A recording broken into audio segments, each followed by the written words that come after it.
You're a teacher. Yes. What is a woman? Woman is a social construct that we've agreed upon. So I want to thank you for proving a great point. What? You are why we should eliminate the Department of Education. Thank you very much. Are you married? Yes, with 2 beautiful children. Wow, good for you. I could tell you're not married. Yeah. My shirt, everybody, my shirt says Charlie Kirk. Clearly you're offended.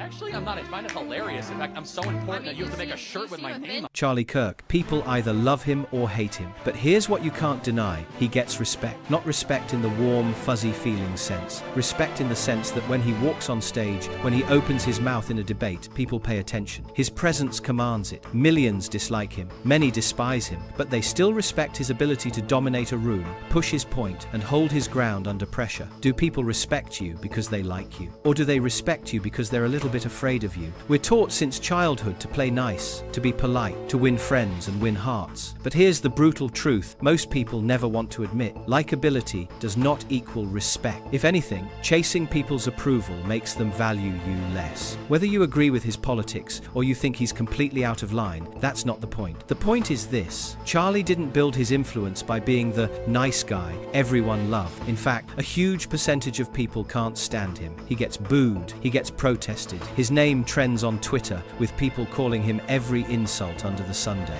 And yet everywhere he goes, people show up. They watch, they react, they prepare for him. Even the people who despise him respect his ability to command attention. Why? Because he doesn't need them to like him. He's not begging for their approval. He speaks, he stands firm, and he doesn't flinch when the backlash comes. That's the paradox of power. The very thing that makes people dislike you can be the exact thing that makes them respect you. See, when you need people to like you, they sense it, they smell it. And once they know you need something from them, they can manipulate you, they can control you. They can say, jump, and you'll ask, how high, just to keep their approval. But when you detach from that need, when you don't need their validation, suddenly the dynamic shifts. You become the one in control. People may not invite you to every party. They may never call you their best friend, but they will pause before crossing you. They'll think twice before underestimating you. And in a world where everyone is desperate to be liked, the person who stands apart, the one who doesn't care if you approve, becomes magnetic. They radiate something most people have never seen, a presence that doesn't beg. That's what Charlie Kirk understands.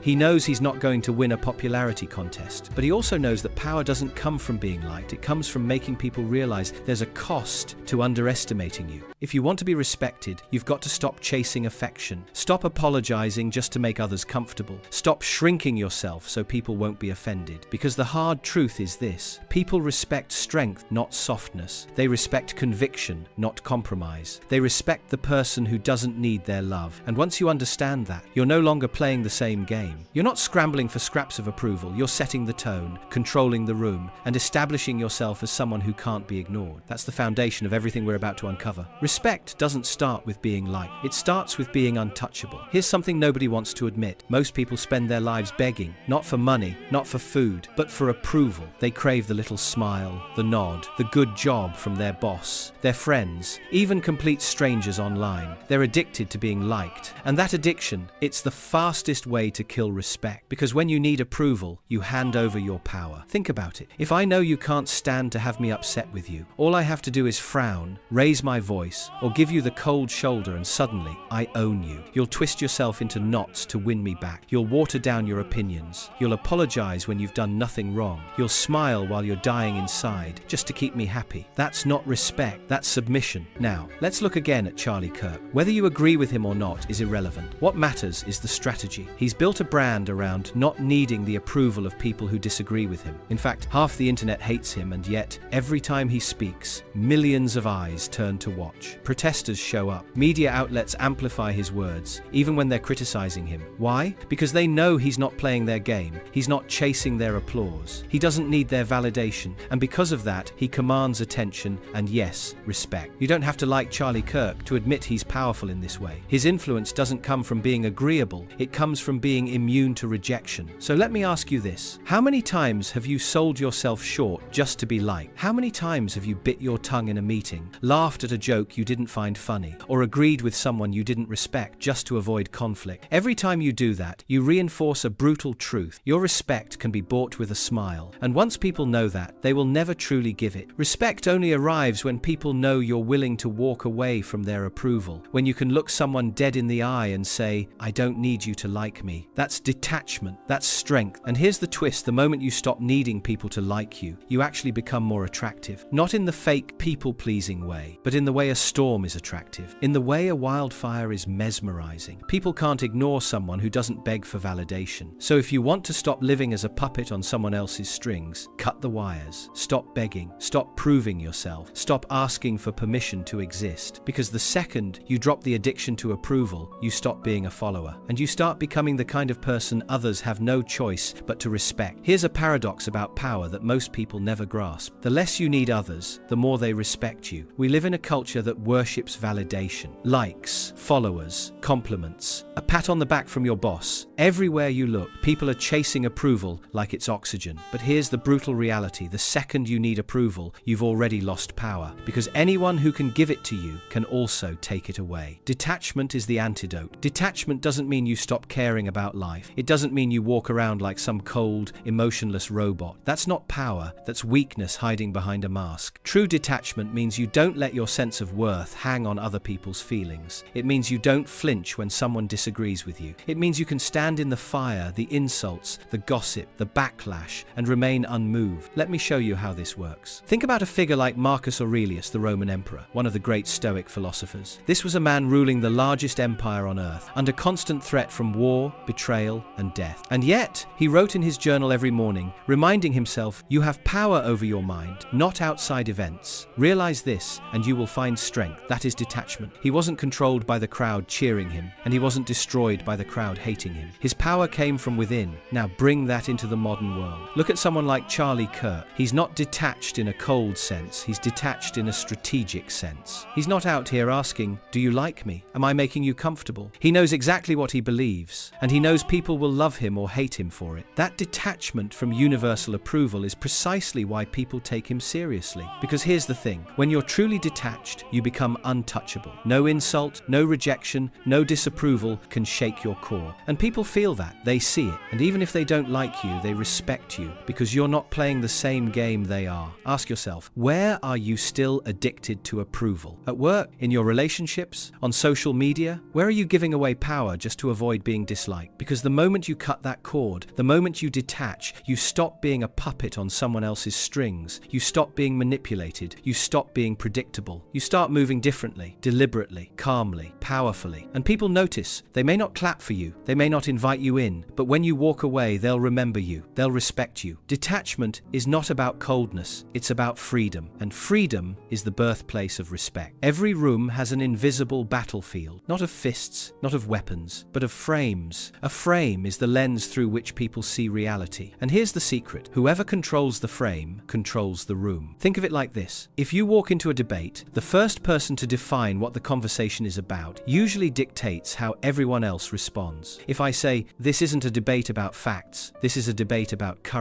I've just set the rules. Every word that follows is filtered through my definition. And here's the dangerous truth. If you don't set the frame, someone else will. And once they set it, you're playing on their battlefield by their rules. That's how people lose respect without even realizing it. Now, again, let's look at Charlie Kirk. Love him or hate him, he understands frames. Watch him walk into a college debate. The moment he grabs the mic, he doesn't wait for the crowd to decide the terms. He says, "This isn't about feelings, this is about truth." Instantly, the ground shifts. The room might boo, they might cheer, but now everyone is reacting to his frame. He's dictating the terms. Even his harshest critics respect that, because deep down they know, if you can set the frame, you have the power. Here's the part most people miss. When you constantly bend your frame to please others, you're teaching them that their perception of reality is stronger than yours. If they call you weak, you shrink. If they ignore you, you beg. If they insult you, you rush to defend yourself. That's how you lose. But when you master detachment, when you stop needing their approval, you're finally free to hold your own frame. You can say, "No, that's not the issue. Here's the real issue." And then you stand on it. People will push back. They'll test you. They'll try to knock your frame over. That's the moment of truth. If you stay calm, if you don't waver, if you refuse to give them the reaction they expect, you win. Because respect isn't handed out to the loudest voice in the room. It's given to the voice that defines the terms of reality and never backs down. So ask yourself, in your life right now, who sets the frame? When you're with friends, do you lead the conversation or do you let someone else decide what matters? When you're at work, do you define the standards or do you let other people pull you into their world? The person who sets the frame is the person who gets the respect. Control Roll the frame, and the game is yours. Respect begins before you open your mouth. It starts the second you enter the room.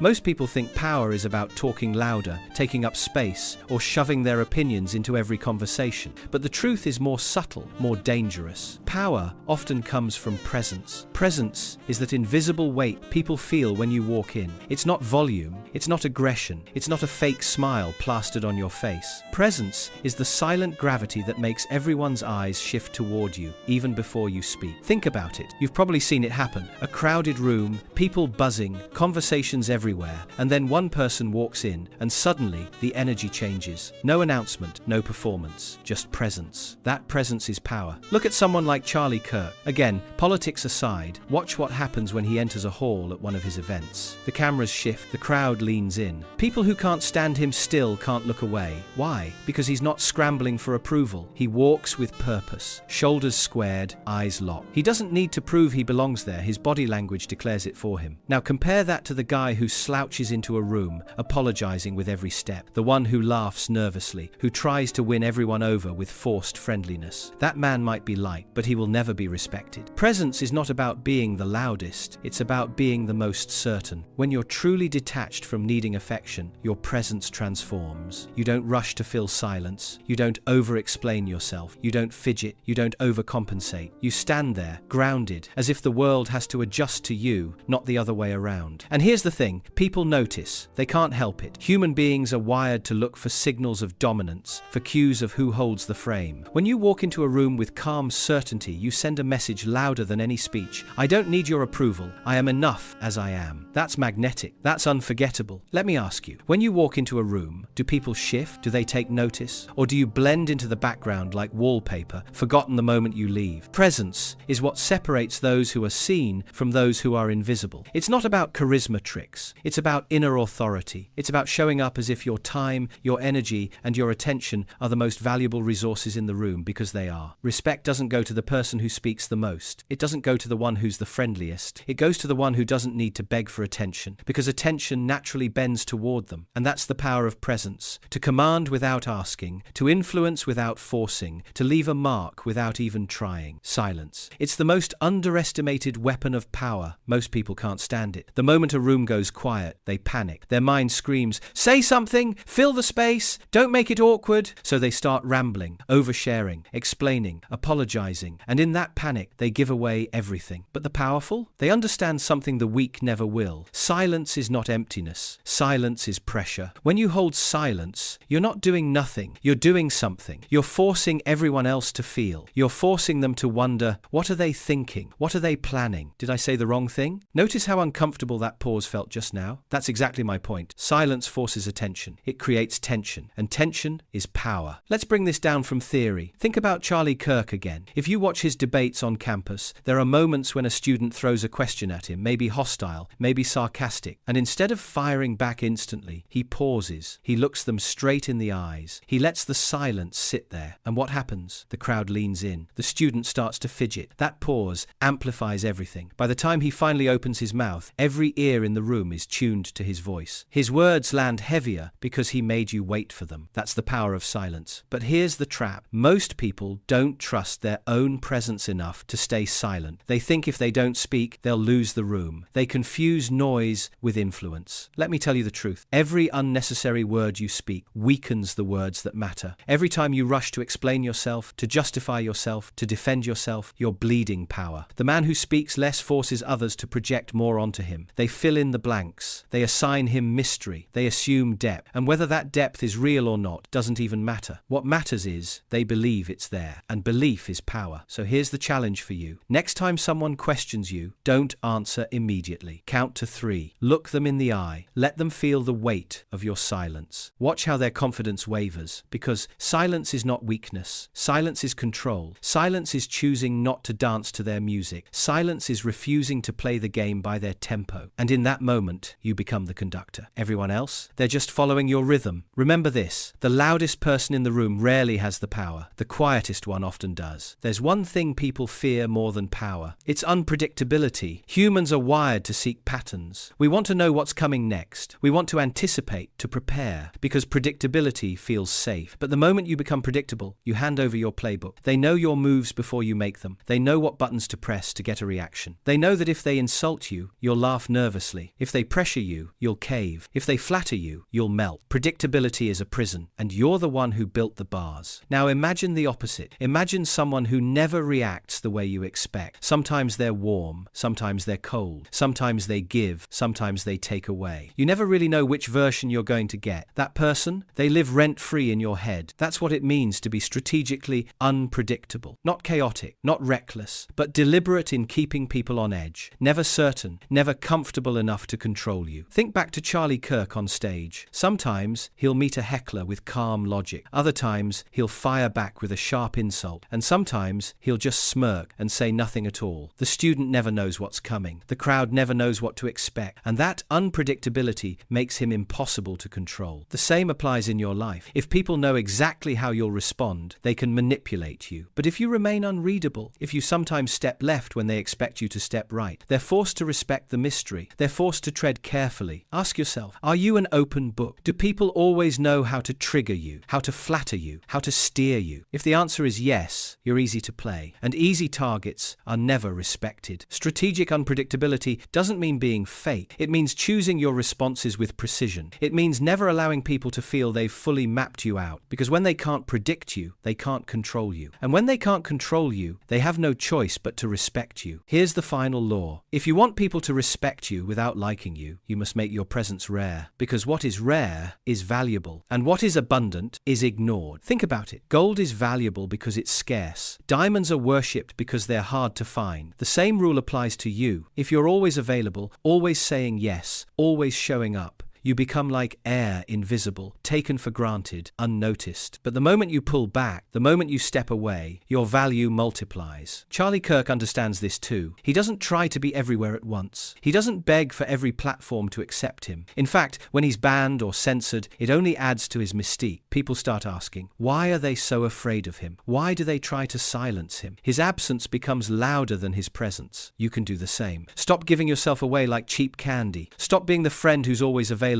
at 3 a.m. Stop responding instantly to every message, every call, every demand for your attention. Because every time you rush to be available, you tell people your time isn't worth much. Here's the truth. Your time is the most valuable currency you own. Treat it like gold. Guard it. Control who gets it, when, and how much. When you make people wait for your attention, they appreciate it more. When you disappear for a while and then reappear, people notice. They pay attention because you've become rare. And here's the paradox. The less available you are, the more people want you. It's human psychology. Scarcity creates desire. Desire creates respect. So stop measuring your worth by how many people like you. Start measuring it by how carefully you protect your presence. When you finally understand this, when you master detachment, when you control the frame, when you embrace silence, when you become unpredictable, and when you make yourself rare, you no longer chase respect. Respect chases you. People may not like you. They may even despise you, but they'll never forget you. And in a world drowning in noise, forgettable is death. Respect without affection. Power without permission. Presence without apology. That is how you become unforgettable.